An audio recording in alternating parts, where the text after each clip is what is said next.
Kapatid! Bakit kuya? Gawa tayo ng kanta! Tara, simulan na. Boson Brothers Records. J bro!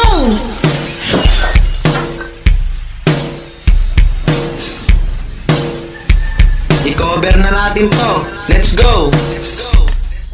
Huwag kang mabahala, may nagbabantay sa dilim. Nag-aabang sa sulok at may hawak na patalim. Di ka hahayaan na muli pang masaktan. Huwag ka nang matakot sa dilim. Excuse me po.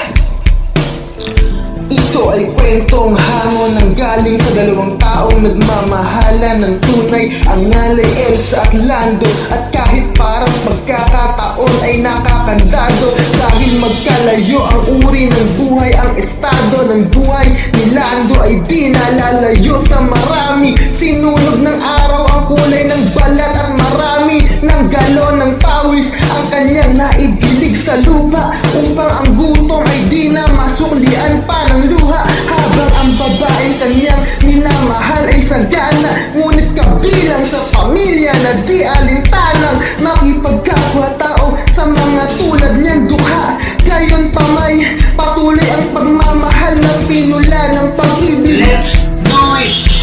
Huwag kang mabahala, may nagbabantay sa dilim. Nag-aabang sa sulok at may hawak na patalim. Di ka hahayaan na muli pang masaktan. Huwag ka nang matakot sa dilim.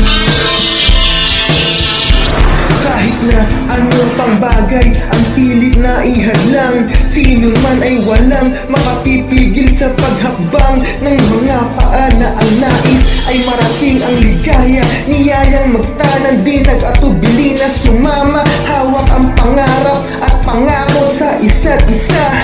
Nagpakalayo-layo, di namuhay ng may kaba, dahil alam nila na sa bawat isa'y nakalaan. At ang pagmamahalan, tanging nilang sinasanggalan. Wala nang ibang bagay pa silang mahihiling, kundi isang pamilya sa loob ng apat na dingding, at isang bubong na maaaring tawaging tahanan. Bakit may pangit na kabanatang kailangan daanan pa? Huwag kang mabahala, may nagbabantay sa dilim.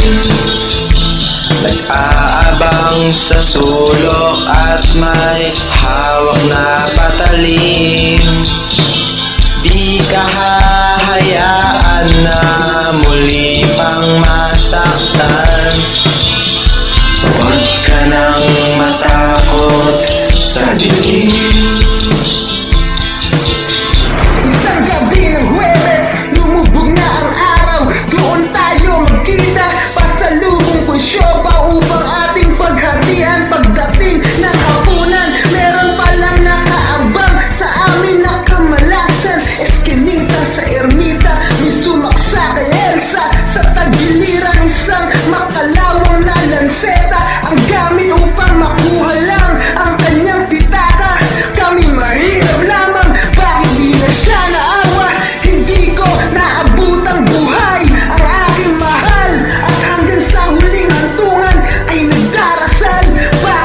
Bakit po ang laging lumalabas sa aking bibig? Palaboy-laboy ni walang landas, akong sinusunod, baliw sa mata ng marami. Siguro nga di ko nakilala aking sarili. Pangalay taong grasa, may patalim na gamit, at ang tanging alam ay isang malungkot na awit. At ang sabi, Huwag kang mabahala, may nagbabantay sa dilim.